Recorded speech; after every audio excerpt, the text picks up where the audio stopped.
The Warriors booed again at home as they lose big to the Pelicans on ABC. This is now 2 consecutive games in which they've got blown out. The Warriors have 2 consecutive games in which they never held the lead. 2 consecutive games in which their home fans are raining down the boos here. They got punked once again, Tass. And Curry had a lot to say about this after the game and this idea of like, the vibes suck. Oh, yeah.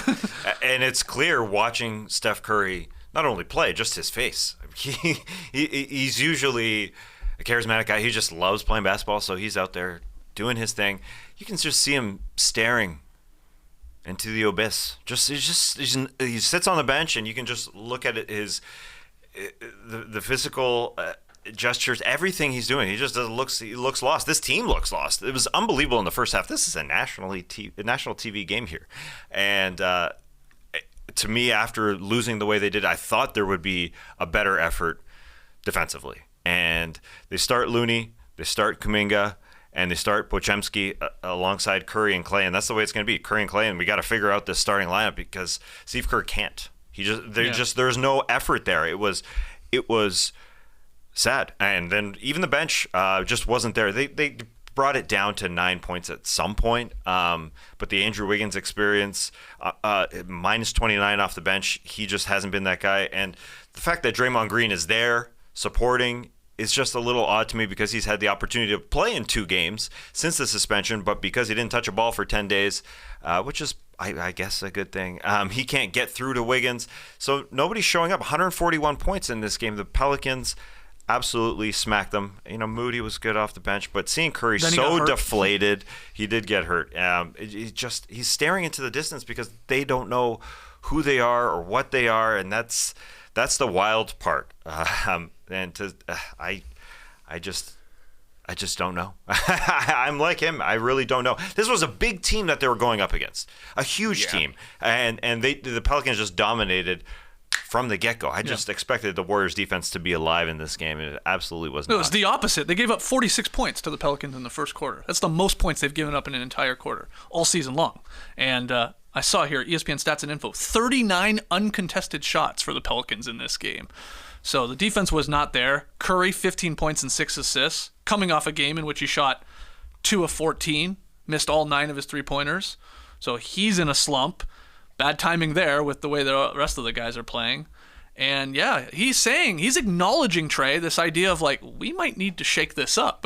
Might. Yeah, I mean, yeah, but this is from Curry, you don't hear this often. It's more of a LeBron move, right? Where you talk about the roster buildup and the makeup of a team, and he is now saying, yeah, like, what's the definition of insanity? You're just doing the same thing over and over again, and we got to shake it up here. So maybe trades are to come. He said they got to shake it up, and Steve Kerr said they lost their spirit, their belief, and their confidence.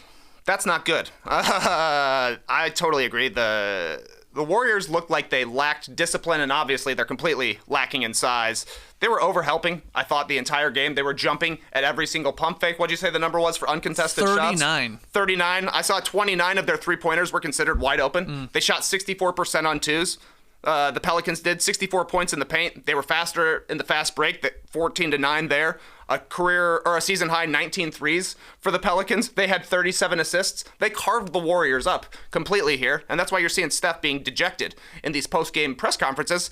This is the worst team he's been on since before they started winning championships. And what's the change here?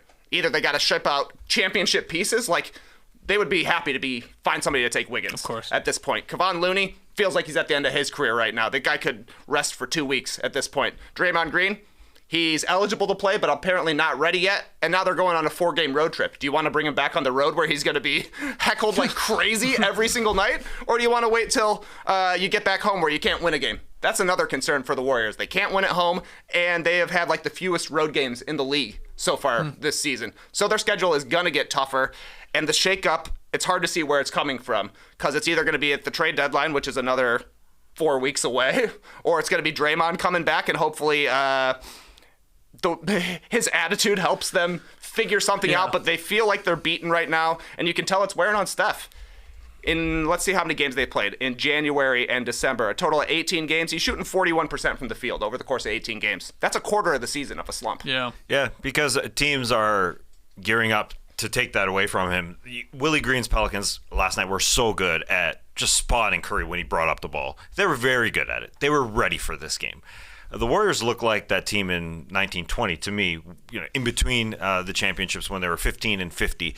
They look like they just didn't know what they were running out there. And the main thing that got them to the championships was Draymond Green and the energy. So that's going to be the first change. And I'm shocked to see him not be out there these couple games. Obviously, I guess he's not there physically, but that's going to be their first change. He's going to play. He's just going to get out there. The Warriors are just going to maintain hope that Curry, Draymond, and Clay can keep them competitive. That's the first change, and hopefully he gets through to Wiggins.